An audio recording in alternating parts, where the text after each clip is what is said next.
Hi everybody, let's talk about bail. So there's two things you need to know starting out about bail. The first thing you need to know is bail is absolutely not a punitive measure taken by the criminal justice system, meaning bail is not a punishment. The second thing you need to know, for the majority of people in the criminal justice system, bail is absolutely punitive and can actually ruin lives. So if you're thoroughly confused by that, awesome, that's our starting off point. So to really understand how this is both punitive and not punitive, the first thing we need to understand is what is bail, what's its function, and why does it happen? So to start out with, why do we have bail? The reason we have bail is basically to make sure people show up for trial. Because as it turns out, we don't arrest somebody on Monday and then immediately have a trial by a jury of their peers on Tuesday.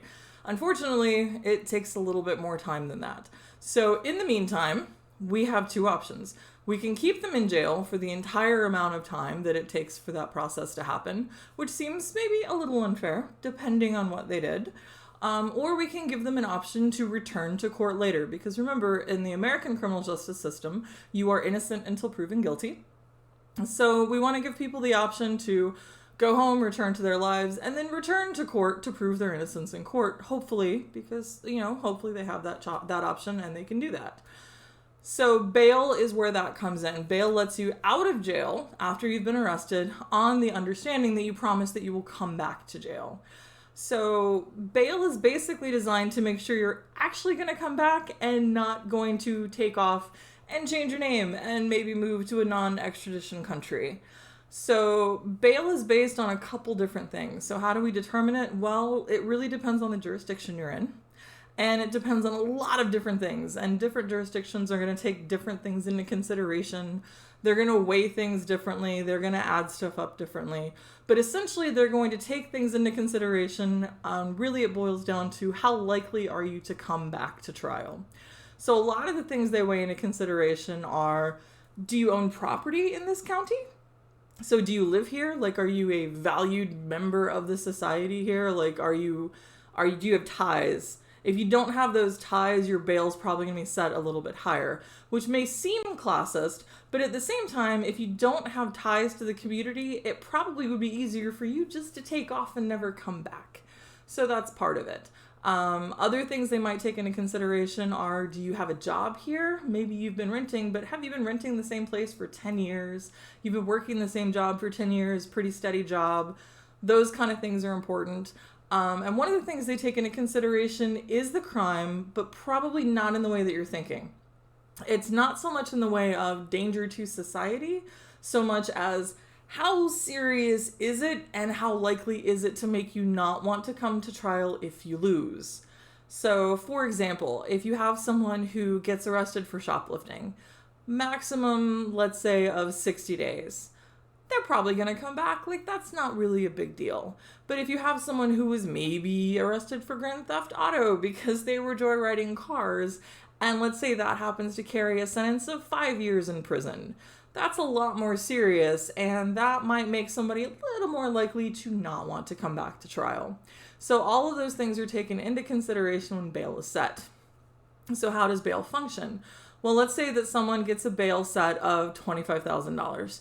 Well, so then you pay the court $25,000, and then when you come back for court, they just return that $25,000 to you. Sometimes there's court fees, jurisdictions, again, they're going to be different all over the place.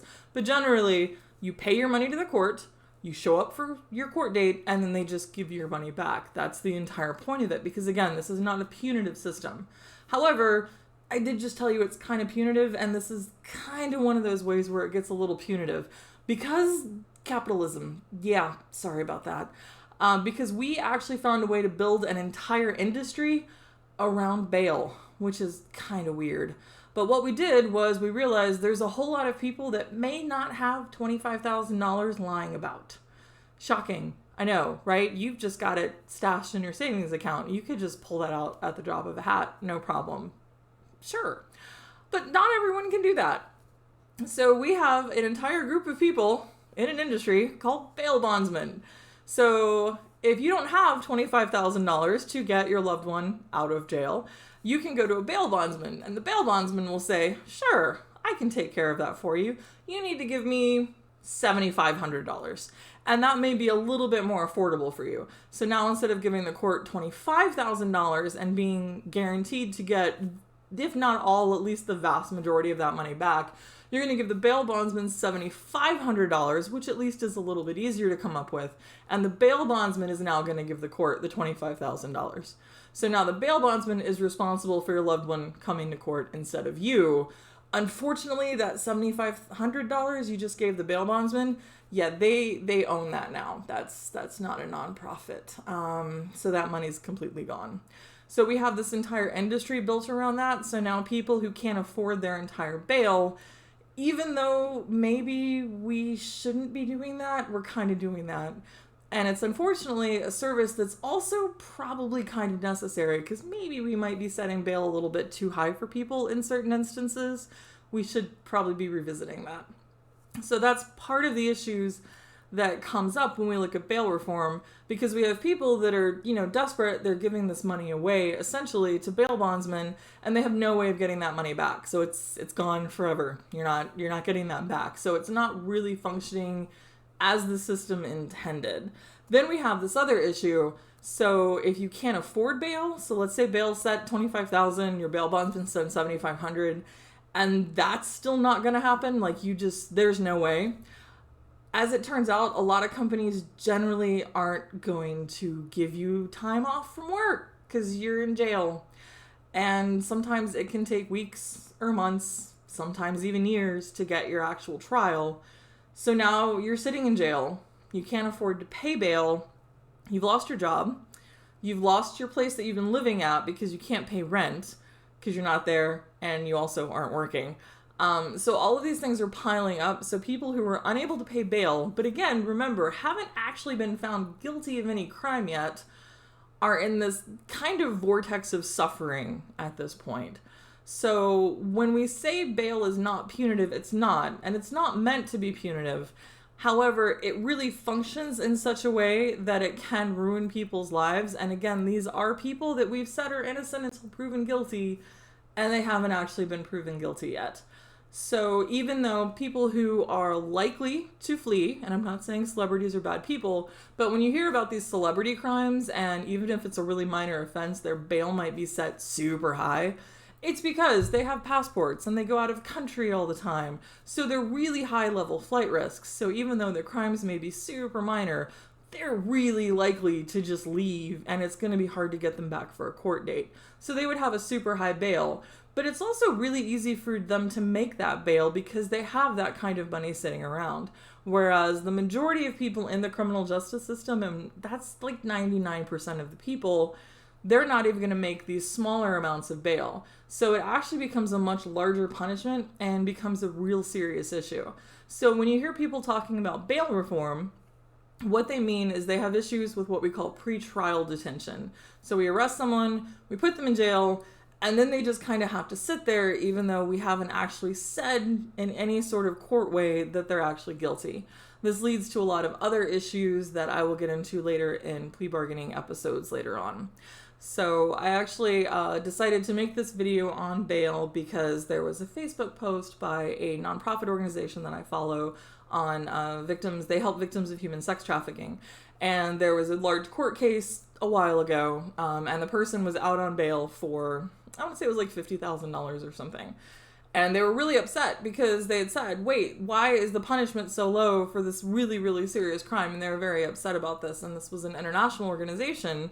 And it's really hard for me to get on a Facebook post and not sound like a jerk and go, well, actually, and I didn't want to do that. But unfortunately, a lot of people don't understand the bail system because that $50,000 wasn't there as a punishment. That wasn't saying, this person who's been trafficking sex victims, that's not their punishment. That's just to make sure they show up for the trial to get their actual punishment. That's what that is for. So that's what kind of brought this into play. But there's also a lot of other nuance around this, and I'm really interested with the bail reform movement that's going on right now. Because bail is one of those systems that we do still kind of want to have bail, right? We want people to show up for trials, and while someone who's caught shoplifting, maybe we should be rethinking that, right? That's a pretty minor crime. Like, do we need those people sitting in jail? Probably not. They're probably going to show up. But at the same time, if we have someone who's like super wealthy, super famous, that's just been arrested, for murdering a bunch of people, we probably do actually want that person on bail because they can just take off to a non-extradition country with no issues. Or, for example, someone who's just been caught embezzling $25 million from their corporation. That's the type of person that's not going to show up to their court date. That's probably the kind of person that we actually want to set bail for. So when we look at bail reform, do we want to completely get rid of pretrial detention? I mean, potentially.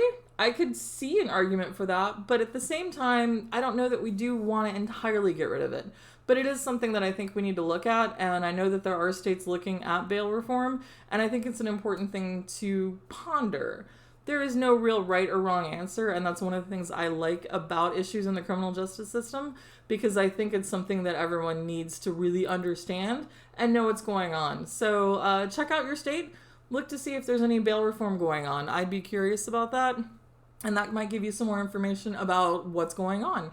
So that being said, if you have any ideas for any other topics, let me know. Let me know what you liked, what you didn't like about this video. I would love to hear your feedback.